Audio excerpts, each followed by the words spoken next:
Nah, hari ini saya mau mengajak Bapak Ibu sahabatku yang terkasih dalam Tuhan, bahwa tema pada malam hari ini, saya membawakan satu tema penasehat ajaib. Banyak penasehat yang ada di dunia ini. Tapi kalau yang dikatakan ajaib, belum tentu ada. Maka itu, hari ini kita belajar. Penasehat ajaib itu siapa? Dalam Yesaya pasal 9 ayat 5, dikatakan apa? Sebab seorang anak telah lahir untuk kita. Seorang putra telah diberikan untuk kita. Lambang pemerintahan ada di atas bahunya, dan namanya disebut orang penasehat ajaib, Allah yang perkasa, Bapa yang kekal, dan Raja damai. Sahabatku yang terkasih dalam Tuhan, maka itu kita betapa bangga, betapa bahagianya pada hari-hari ini bahwa kita percaya kepada Tuhan yang kita sembah, Yesus Kristus yang pernah lahir datang ke dunia. Ini sudah dinubuatkan oleh Nabi Yesaya. Bahwa dikatakan apa? Ya, dinubuatkan Nabi Yesaya. Tunggu sebentar ya. Betapa perlunya kita seorang nasihat kalau mau hidup berkemenangan, berhasil maupun sukses. Karena kalau tanpa nasihat, percaya dah, kita akan terjerumus, kita akan salah jalan. Betapa perlunya hidup manusia, kita tidak boleh merasa diri kita pintar. Kadang-kadang orang pintar saja masih bisa terjebak. Maka itu, nasihat itu sangat penting sekali. Nah, siapa penasehatnya? Karena pada zaman-zaman sekarang ini, banyak penasehat, tapi di balik itu seperti ada udang di balik pintu. Atau ada udang di balik lempeyek. Nah, tetapi apa yang terjadi? Kita bisa lihat penasehat apapun yang ada di dunia ini.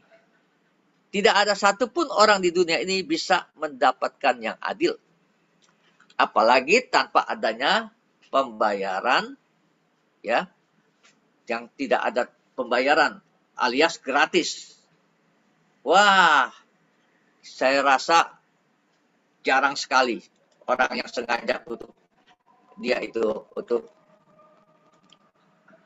jadi penasehat yang secara gratis. Nah, sahabatku yang terkasih dalam Tuhan, seorang penasehat pada umumnya harus punya karakter, dedikasi yang prima. Betul apa betul? Karena kalau dia punya karakter dedikasi yang tidak prima, itu banyak orang akan tersesat. Dan juga dikatakan harus yang penuh hikmat. Dan adil juga bijaksana. Apa mungkin di dunia ini saya melihat banyak orang, dia prima boleh. Ya, tapi belum tentu dengan apa yang dilakukan itu penuh hikmat. Bahkan kadangkala juga kita lihat belum tentu adil dan bijaksana. Pasti ada kepentingannya. Nah, pertanyaannya, apakah masih ada yang demikian? Sahabatku yang terkasih dalam Tuhan, kita coba lihat di dalam kitab Amsal. Kitab Amsal dikatakan apa?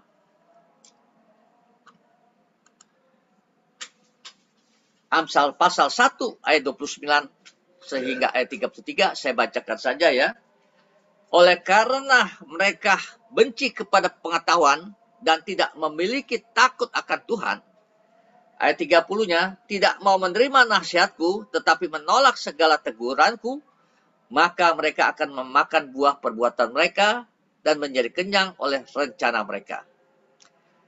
Sebab orang yang tak berpengalaman akan dibunuh oleh keengganannya, dan orang bebal akan dibinasakan oleh kelalaiannya. Tetapi siapa mendengarkan aku, ia akan tinggal dengan aman, terlindung daripada kedahsyatan malapetaka.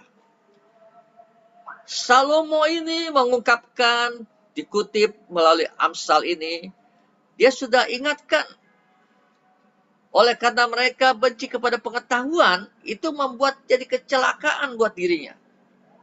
Ya, apalagi dia tidak memiliki takut akan Tuhan. Kita lihat dalam kitab Raja-Raja, ada yang takut Tuhan, ada yang begitu jolimnya. Sehingga padahal dia tahu ada Tuhan, tapi dia melakukan yang jahat. Apa yang terjadi? Tragis buat mereka yang tidak takut Tuhan.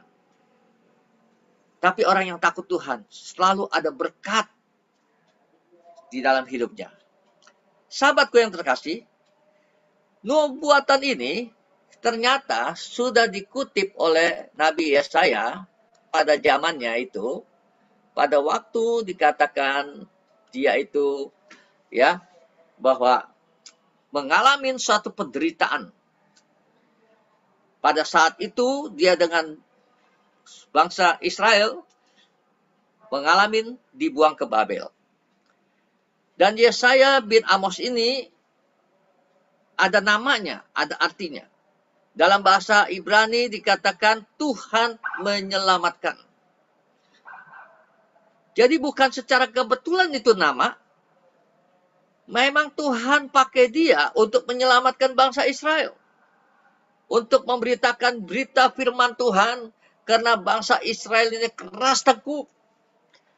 Dia selalu berbuat dosa lagi, sehingga dia harus mengalami dibuang ke Babel. Bahkan dia itu dikuasai, mengalami penderitaan pada zaman Raja Asyur. Ya, zamannya Babilonia, zamannya Persia. Jadi lebih kurang 40 tahun itu Nabi Yesaya dipakai Tuhan untuk bernubuat tentang keberadaan bangsa Israel ini. Tetapi Tuhan pakai dia sebagai alat untuk menyampaikan pesan-pesan bagi bangsa Israel yang selalu berbuat dosa. Maka itu kita lihat bahwa apa yang terjadi, yang luar biasanya, bahwa dikatakan apa? Yang luar biasanya ketika Tuhan berbicara kepada Yesaya dan memberikan penglihatan tentang Yehuda dan Yerusalem zaman Raja Usia, zaman Raja Yotam, Raja Ahaz, dan Raja Hizkia, yaitu raja-raja Yehuda, agar bangsa Israel untuk bertobat. Dan banyak pesan teguran Tuhan bagi orang-orang yang sombong dan keras teguh. Dan semua terjadi saat Tuhan memanggil Yesaya. Dan pada waktu itu, tepatnya Raja Usia, ya, saat itu, ya, bahwa Raja Usia mati. Nah, Yesaya melihat Tuhan duduk di atas takhta yang maha tinggi, memenuhi bait suci. Dan saat itu Nabi Yesaya mendengar suara Tuhan. Wow, saat itu sahabatku yang terkasih, Nabi Yesaya dia sadar bahwa dikatakan di dalam, kita lihat selanjutnya, bahwa apa yang terjadi. Ini satu penglihatan. Di dalam Yesaya pasal 6, itu ada dikatakan apa? Dia melihat kemuliaan Tuhan. Bahkan juga para serafim banyak pada saat itu. Nah, dalam hal itu, dalam pasal 6 ini, dikatakan apa? Dalam tahunnya mati Raja Usia, aku melihat Tuhan duduk di atas takhta yang tinggi dan menjulang, dan ujung jubahnya memenuhi bait suci.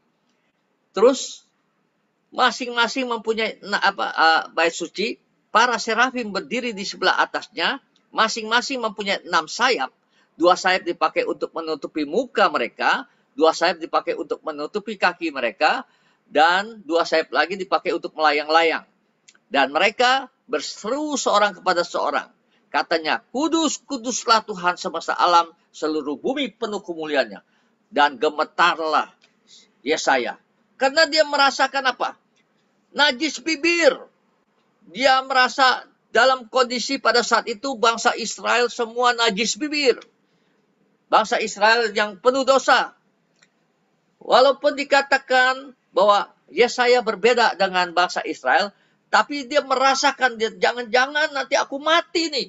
Karena pada waktu itu kalau dikatakan melihat kemuliaan Tuhan, kalau Tuhan menampakkan dirinya, orang bisa mati.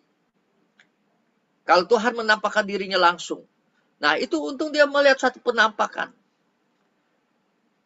Jadi bukan langsung Tuhan datang kepada dia, tapi dalam penampakan. Dan pada saat penglihatannya itu, dia sadar, waduh, jangan-jangan aku nanti bisa mati. Langsung apa yang dikatakan? Bahwa selanjutnya, ayat 5-nya berkata apa? Lalu kataku, celakalah aku binasa. Sebab aku ini seorang yang najis bibir. Dan aku tinggal di tengah-tengah bangsa yang najis bibir. Namun mataku telah melihat sang raja, yakni Tuhan semesta alam. Tetapi seorang daripada serafim itu terbang mendapatkan aku. Di tangannya ada bara yang diambilnya dengan sepit. Bahwa dari atas mezbah, ia menyentuhkannya kepada mulutku. Serta berkata, lihat, ini telah menyentuh bibirmu, maka kesalahanmu telah dihapus, dosamu telah diampuni. Jadi di situ mendapat satu anugerah bahwa memang kalau Tuhan sudah mau pakai, Tuhan yang melayakkannya. Maka diperintahkanlah para serafim ini, malaikat serafim ini membawa bara api yang disepit dan ditaruh ke bibirnya si Yesaya ini. Supaya apa?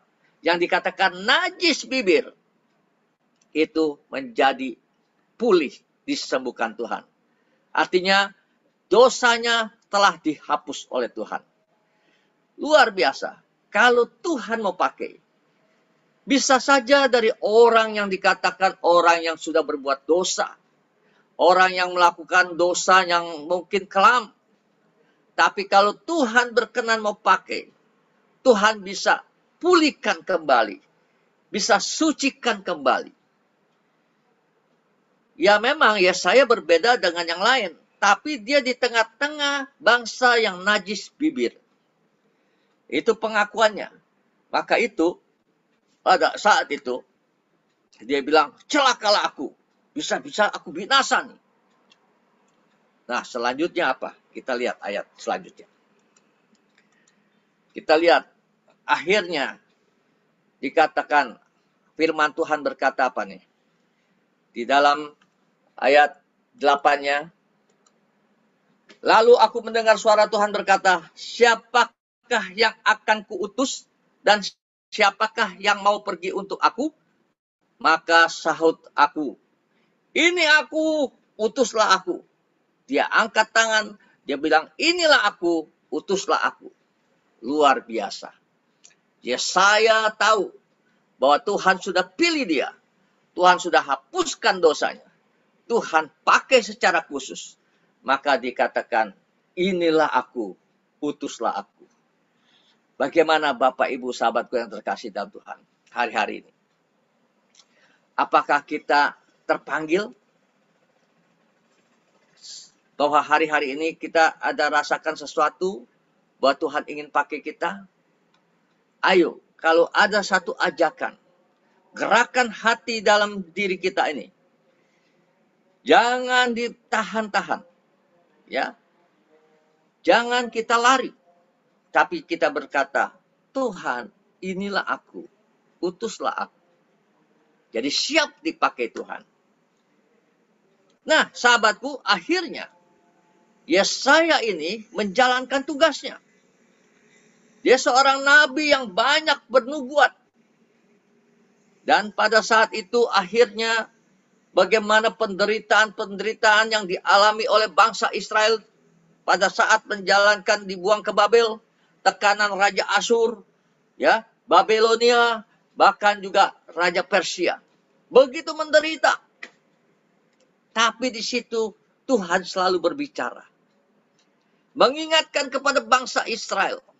Sehingga Yesaya selalu disampaikan firman untuk menyampaikan kepada bangsa Israel. Jadi kalau orang-orang yang takut akan Tuhan, orang-orang yang berbalik kepada Tuhan, dia akan mendapatkan satu pertolongan demi pertolongan. Tapi bagi orang-orang yang bandel, orang-orang yang selalu melakukan kejahatan, maka dia akan kena kebinasaan. Celakalah dia. Binasa. Nah, disinilah Yesaya mendapatkan satu pengharapan bahwa bangsa Israel ini akan ada yang diselamatkan. Dan bangsa Israel ini akan lepas dari masalah. Dan terjadilah nubuatan mesianik namanya. Ya. Di situ dikatakan tadi kan Yesaya 9 ayat 6, sebab seorang anak telah lahir untuk kita, seorang putra telah diberikan untuk kita, lambang pemerintahan ada di atas bahunya, dan namanya disebutkan orang penasehat ajaib, Allah yang perkasa, Bapa yang kekal, Raja damai. Jadi bukan satu kebetulan, bulan ini adalah bulan Desember yang kita orang-orang percaya, orang-orang Kristiani pada umumnya di seluruh dunia ini memperingatkan, ya, merayakan tentang kelahiran Tuhan. Amin. Kita sudah di penghujung tahun, sebentar lagi kita akan merayakan hari Natal. Nah, sahabatku yang terkasih dalam Tuhan, harus kita ketahui ada nubuatan yang luar biasa yang sangat dinanti-nantikan oleh dunia, itu bahwa nubuatan mesianik namanya. Ya. Nubuatan mesianik ini tentang Mesias maksudnya. Bahwa itu ada dua hal. Bahwa Tuhan percayakan kepada Yesaya. Jadi dikatakan di dalam kegelapan. Itu kalau ceritanya Yesaya itu seru banget. Saya baca kitab Yesaya itu, waduh luar biasa, seru banget. Bagaimana penderitaan-penderitaan, bagaimana pertolongan Tuhan, bagaimana mujizat terjadi, itu semua kita lihat. Bahkan Tuhan selalu menolong. Selalu menolong, selalu menolong. Nah, sahabatku yang terkasih. Yang pertama kelahiran Yesus tadi, dikatakan itu sudah dinubuatkan sama Yesaya. Jadi Tuhan berbicara, aku akan mengutus nanti, ya, untuk yang bisa membebaskan orang-orang yang berdosa ini. Bahwa Tuhan akan kirim. Seperti Yohanes pasal 3 ayat 16 katakan. Karena begitu besar kasih Allah akan dunia ini. Sehingga dikaruniakanlah anak yang tunggal. Supaya barang siapa yang percaya tidak binasa. Melainkan memperoleh hidup yang kekal. Hidup yang kekal. Amin. Tuh. Luar biasa. Terus, tapi di sisi lain, bahwa dia datang sebagai penasehat ajaib, Raja Damai kan, untuk menyelamatkan manusia ini, ada caranya. Dikasih tahu juga Yesaya ini. Maka ada nubuatan yang kedua. Nubuatan yang kedua apa? Kita lihat nubuatan yang kedua. Ya. Bahwa dikatakan apa? Nubuatan yang kedua ini kesengsaraan dan kematian mesianik. Wah. Tadi datang sebagai Raja Damai. Raja yang kekal. Penasehat ajaib. Tapi yang kedua ini, bahwa Raja Damai itu datang, ajaib itu datang, tapi dia harus mengalami kesengsaraan dan kematian. Maka itu kita bisa lihat betapa luar biasanya. Padahal ini nubuatan sebelum Yesus lahir. Yesaya sudah mengatakan nubuatan ini 740 tahun sebelum Masehi, ya. Jadi Kelahiran Tuhan saat Yesus. itu diperkirakan 740 sebelum Masehi. Ya. Bayangkan menunggu Mesias datang. Perkataan itu sudah dilakukan oleh Yesaya. Bahwa penderitaan Tuhan itu akan datang. Itu semua apa? Untuk menyelamatkan manusia yang telah berbuat dosa. Seperti pada waktu yang lalu, Teksin katakan, seperti orang tuh di dalam penggadaian.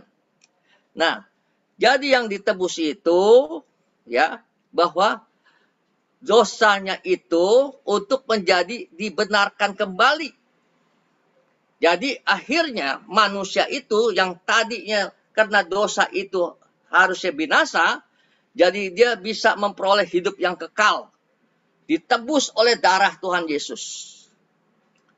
Nah, disitulah pengorbanannya dia. Dia harus mati sengsara. Di dalam kematiannya itu dia menang untuk menebus ya kesalahan-kesalahan yang manusia berbuat ini, apa yang dosa yang dilakukan, supaya apa? Supaya memperoleh keselamatan kembali. Jadi akhirnya manusia yang sudah rusak, dikatakan tatanannya yang tadinya serupa segambar dengan Tuhan, sudah rusak karena jatuh dalam dosa. Dan di situ Tuhan tebus dengan darahnya, tebus dengan nyawanya, supaya tadinya manusia itu harusnya binasa, jadi memperoleh keselamatan yang kekal. Oh, luar biasa. Tuhan itu baik. Maka itu, Bapak Ibu, sahabatku yang terkasih, janganlah sekali-kali kita menyakitkan hati Tuhan. Jadilah kita menjadi orang yang baik, orang yang sungguh-sungguh hidup di dalam kebenaran. Hidup yang takut akan Tuhan. Hidup yang tidak mau berbuat dosa. Karena dosanya sudah dihapus oleh darahnya. Dosanya sudah dibayar lunas. Sehingga tadinya manusia itu sudah tidak layak untuk masuk dalam kerajaan sorga. Menjadi layak kembali. Karena pencitraan yang rusak itu dipulihkan kembali oleh darah dan nyawa Tuhan Yesus. Dan yang luar biasanya apa? Penderitaannya itu bukan main-main. Tidak ada di dunia yang seperti dia mengalaminya. Begitu menderita, disiksa dan dihina, dan dikatakan seperti orang yang kena kutuk. Padahal tidak ada sedikit kesalahan pun Tuhan Yesus berbuat. Tetapi dia rela, dia cambuk, dia diludahin, dianiaya begitu rupa, bahkan sampai mati di kayu salib. Bayangkan. Tapi Tuhan berkata, tetelesai, sudah selesai. Dosa manusia sudah selesai. Manusia sudah memperoleh pencitraan yang baru. Maka Rasul Paulus berkata, bahwa hidupku bukan aku lagi, tapi Kristus yang ada di dalamku. Jadi kalau orang yang tahu berterima kasih atas penebusan ya Yesus di kayu salib ini untuk menyelamatkan kita, mari kita lihat Rasul Paulus.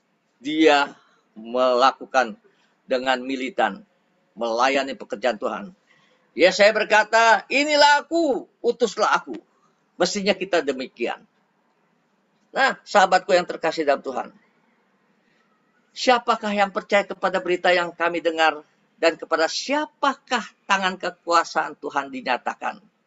Ya, ini di dalam Yesaya pasal 53. Dia nubuatan ini yang berkata kesengsaraannya ini jelas bahwa di situ dikatakan bahwa siapakah yang percaya kepada berita yang kami dengar dan kepada siapakah tangan kekuasaan Tuhan dinyatakan. Ayat 2-nya, sebagai taruk ia tumbuh di hadapan Tuhan dan sebagai tunas dari tanah kering. Ia tidak tampan dan semaraknya pun tidak ada, sehingga kita memandang dia dan rupa pun tidak, sehingga kita menginginkannya. Tuh, tidak ada orang yang menginginkannya karena lihat, memandang rupanya begitu rusak. Ya, waduh, ancur-ancuran. Ia dihina dan dihindari orang. Orang yang penuh kesengsaraan dan yang biasa menderita kesakitan. Ia sangat dihina, bukan dihina biasa saja, sangat dihina. Bayangkan Tuhan yang dikatakan datang dari surga, turun jadi manusia. Bayangkan yang harusnya kita sanjung, kita sembah dia. Tapi semua menolak pada waktu itu. Bahkan salibkan dia, salibkan dia, salibkan dia. Padahal orang Yahudi itu para imam-imam, ahli-ahli Taurat, kan ngerti tentang Tuhan. Tapi dia pada saat itu tidak percaya bahwa Yesus adalah Mesias. Nah, sahabatku, sehingga orang menutup mukanya terhadap dia, dan bagi kita pun dia tidak masuk hitungan. Tetapi sesungguhnya penyakit kitalah yang ditanggungnya, dan kesengsaraan kita yang dipikulnya. Padahal kita mengira dia kena tulah, dipukul dan ditindas Allah. Tetapi dia tertikam oleh karena pemberontakan kita ternyata. Dia diremukkan oleh karena kejahatan kita. Lihat tuh. Ganjaran yang mendatangkan keselamatan bagi kita ditimpakan kepadanya. Dan oleh bilur-bilurnya kita menjadi sembuh. Ini menjadi satu kebanggaan orang Kristen. Orang yang percaya pada Tuhan Yesus. Ketika kita berdoa, orang yang sakit, bilur-bilur Tuhan sudah menyembuhkanmu. Karena sakit penyakit sudah ditanggung di atas kayu salib. Oh, luar biasa. Bapak, Ibu, sahabatku yang terkasih. Nggak rugi deh kita percaya Tuhan Yesus. Kita pasti memperoleh keselamatan. Tapi jangan main-main bagi orang-orang yang tidak mau melakukan dengan baik perintah Tuhan. Ya, itu nanti akan ada dampaknya. Nah, selanjutnya. Hari ini firman Tuhan mengingatkan kita untuk apa Yesus lahir ke dunia. Dan melalui nubuatan Nabi Yesaya sekitar 740 tahun sebelum Masehi.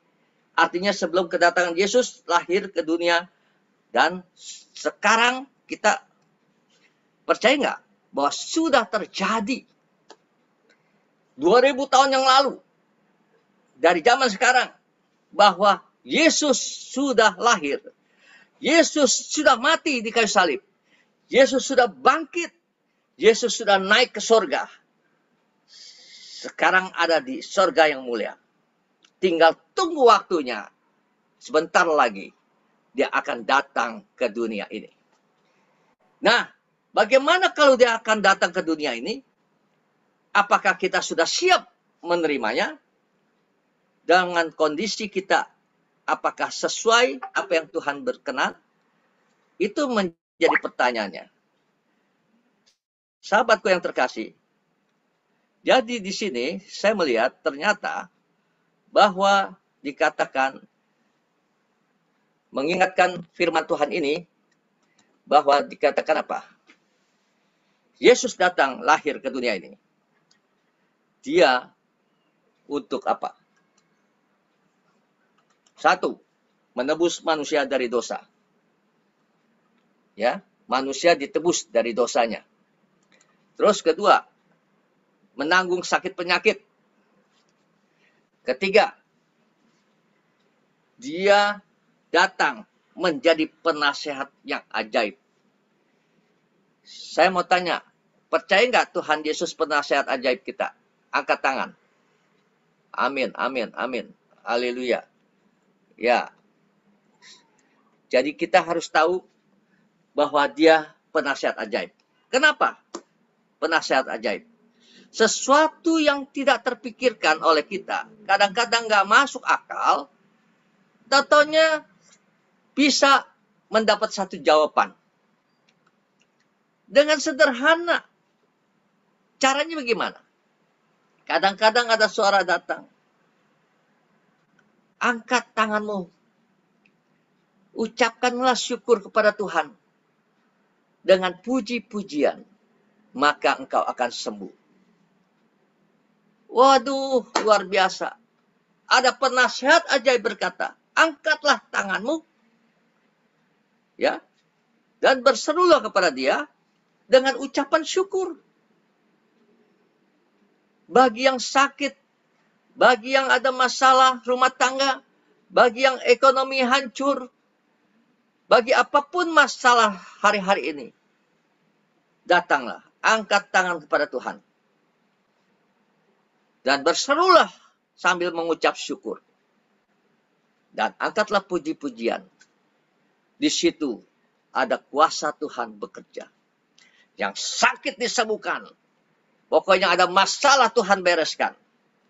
Itu yang dikatakan penasihat ajaib. Bahkan juga dikatakan, dia mau membawa damai. Jadi tadinya dunia ini, waduh, kacau.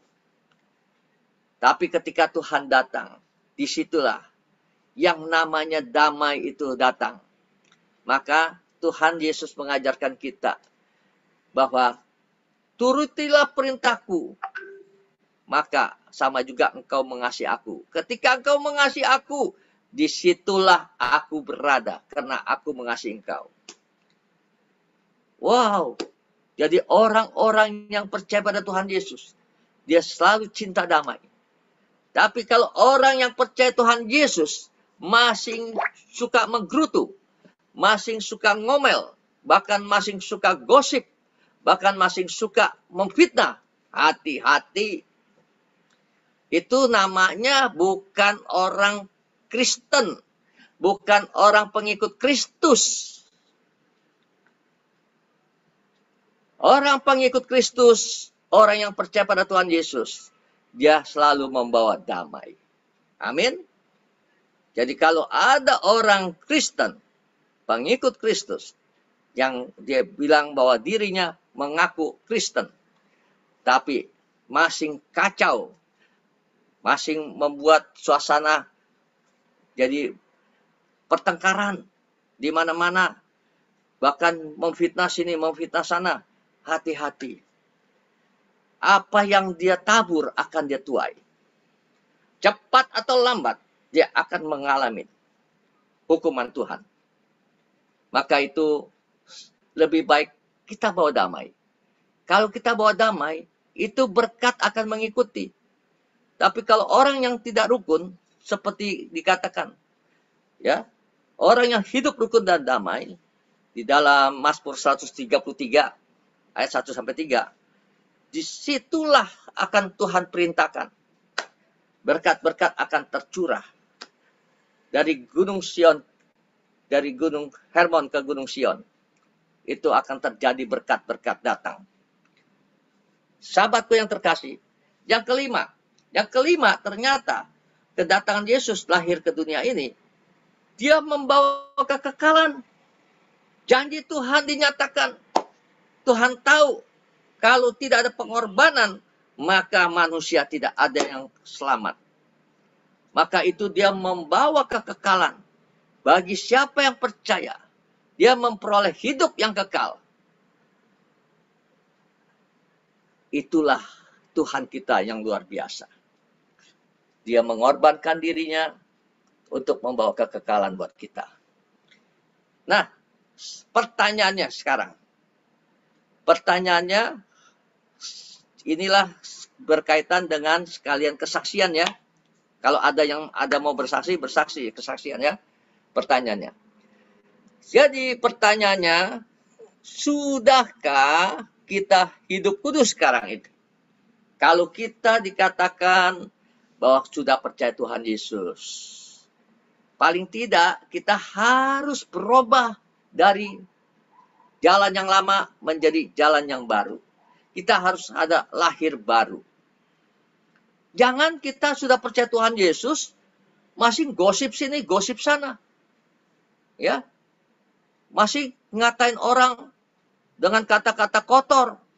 Tersinggung, keluarkan kata-kata kotor. Itu ada hukumnya. Tuhan marah. Itu menjadi pasal dosa di hadapan Tuhan. Maka itu, coba pertanyaan ini. Kalau kita percaya bahwa Tuhan itu pengorbanan yang luar biasa. Yang Yesaya sudah nubuatkan. Dan itu sudah terjadi. Dan kita adalah orang-orang yang beruntung. Kita adalah zaman anugerah. Tapi ingat baik-baik. Kedatangan Tuhan sudah dekat di penghujung-penghujung zaman-zaman ini.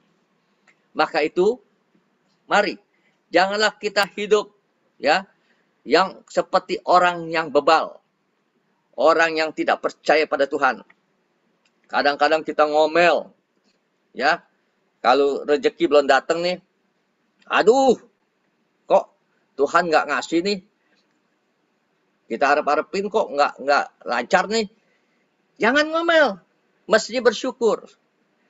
Tuhan, terima kasih.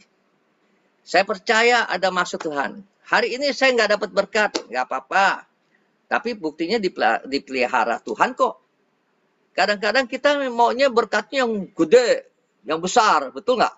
Wah, selalu orang maunya pikirannya yang besar aja. Tapi kalau Tuhan kasih yang besar, apakah mampu nerimanya? Jangan dikira tuh berkat besar itu bisa membuat kita sejahtera. Bisa-bisa kita jadi malah intayan. Intayan maut. Kenapa? Ketika kita belum siap mental kita. Belum menjalankan kehendak Tuhan. Berkat datang berkelimpahan. Apa yang kita lakukan? Kita akan menjadi sombong, kita menjadi arogan, dan kita melakukan yang macam-macam.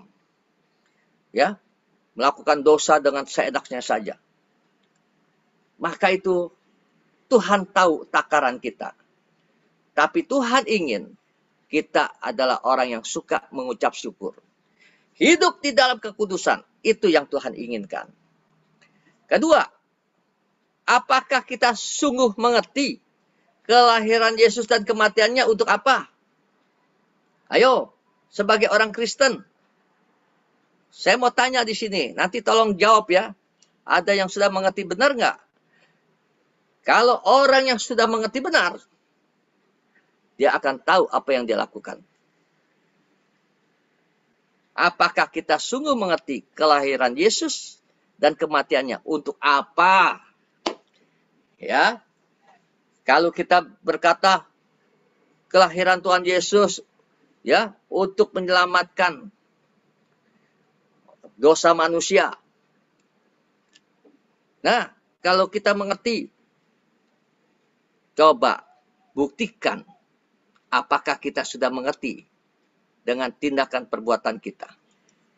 Terus ketiga, apa yang kita sudah lakukan buat Tuhan hari-hari ini?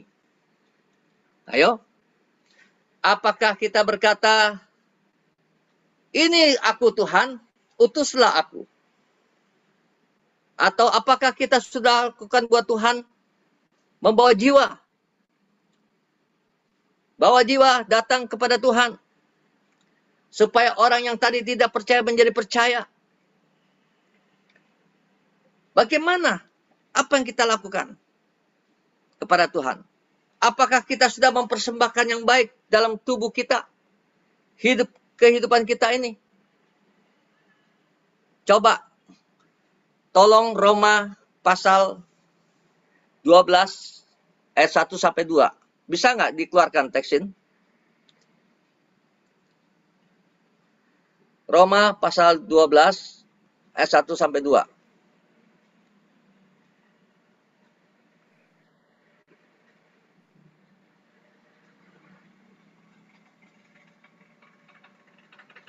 Teksin bisa? Roma 12 ayat 1 sampai 2.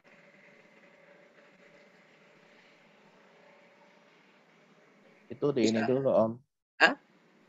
screen itu itu dulu, dihilangin Oh, dulu. screen-nya ditutup dulu ya? Ya, Oke, ya, oke. punya Om tutup dulu. Ya, ya, oke. Oke. Ya.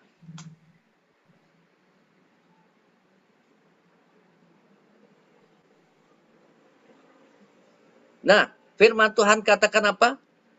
Karena itu saudara-saudara, demi kemurahan Allah, aku menasihatkan kamu supaya kamu mempersembahkan tubuhmu sebagai persembahan yang hidup, yang kudus, dan yang berkenan kepada Allah. Itu adalah ibadahmu yang sejati.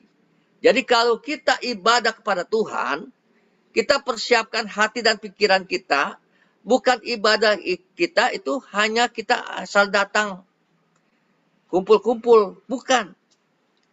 Tapi kita betul-betul kusuk, kita datang kepada Tuhan itu sepertinya kita betul-betul menghadap kepada hadirat Tuhan.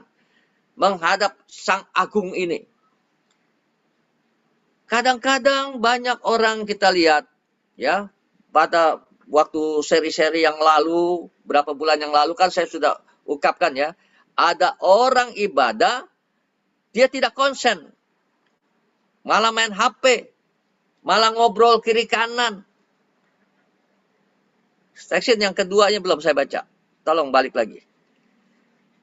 Jadi kita lihat itu, banyak hal yang terjadi. Mereka meremehkan pada waktu ibadah. Jangan. Maka dikatakan, persembahkanlah tubuhmu sebagai persembahan yang hidup, yang kudus, dan yang berkenan kepada Allah. Itu adalah ibadahmu yang sejati. Dan yang keduanya, janganlah kamu menjadi serupa dengan dunia ini. Tetapi berubahlah oleh pembaruan budimu, sehingga kamu dapat membedakan manakah kehendak Allah, apa yang baik, yang berkenan kepada Allah, dan yang sempurna. Hari-hari ini banyak orang yang melakukan kesalahan tidak merasa bersalah. Karena tidak ada hikmat yang datang dari Tuhan. Maka itu Bapak Ibu sahabatku yang terkasih dalam Tuhan, saya percaya di tempat ini tidak ya. Jadi saya yakin dan percaya bahwa Bapak Ibu bisa membedakan mana yang baik, mana yang tidak. Nah, kalau kita yang baik kita harus lakukan, kita lakukanlah. Tetapi kalau kita tidak lakukan yang baik yang dikatakan Tuhan, sesuatu yang baik, tetapi kita tidak melakukannya, maka kita akan disebut orang berdosa. Itu ayatnya di mana? Ayo. Ada yang tahu nggak? Ayatnya di mana? Sebenarnya bisa juga nih, kita kasih kuis nih. Supaya yang bisa tebak dapat 50.000. Atau dapat pulsa. Ya. Nah, sahabatku, jadi sesuatu yang baik kita tidak melakukannya, maka kita disebut orang yang berdosa. Supaya nanti Bapak Ibu sahabatku bisa yakin, saya akan kasih ayatnya. Karena apa yang saya katakan ini ada ayatnya. Bukan asal sembarang ngomong. Yakobus pasal 4 ayat 17. Tolong. Yakobus pasal 4 ayat 17. Sesuatu yang baik, tetapi kita tidak melakukannya, maka kita disebut orang yang berdosa. Silakan tekstin. Supaya teman-teman bisa melihat betul nggak nih ayatnya. Yakobus pasal 4 ayat 17. Jadi jika seorang tahu bagaimana ia harus berbuat baik, tetapi ia tidak melakukannya, ia berdosa. Arti berbuat baik itu, coba renungkan. Apa? Kita berdoa secara khusyuk. Kita ibadah jangan main-main. Kita datang kepada hadirat Tuhan itu yang maha agung. Coba saudara datang kalau diundang sama Bapak Presiden Jokowi. Bagaimana pada saat itu? Waduh, sudah mempersiapkan dirinya. Wah, pokoknya seperti, wah bagaimana bangganya. Betul nggak? Ini raja di atas segala raja. Maka itu kita harus menghargai ibadah dimanapun kita berada. Kita jangan kasak kusuk sini sana, tapi kita betul-betul ya, kita hormati hadirat Tuhan. Maka itu menjadi berkat Bapak Ibu. Saya sampaikan ini supaya Bapak Ibu jadi berkat. Kalau enggak, ibadahnya sia-sia. Tidak akan dapat apa-apa. Percuma. Betul enggak? Maka itu saya ingin mengajak Bapak Ibu semua. Hormatilah ketika pada waktu kita betul-betul ibadah kepada Tuhan. Berilah pembaruan budimu. Persembahkanlah tubuhmu yang kudus dan yang berkenan pada Tuhan. Itulah ibadahmu yang sejati. Selanjutnya, kembali lagi saya kembali ke ini screen ya.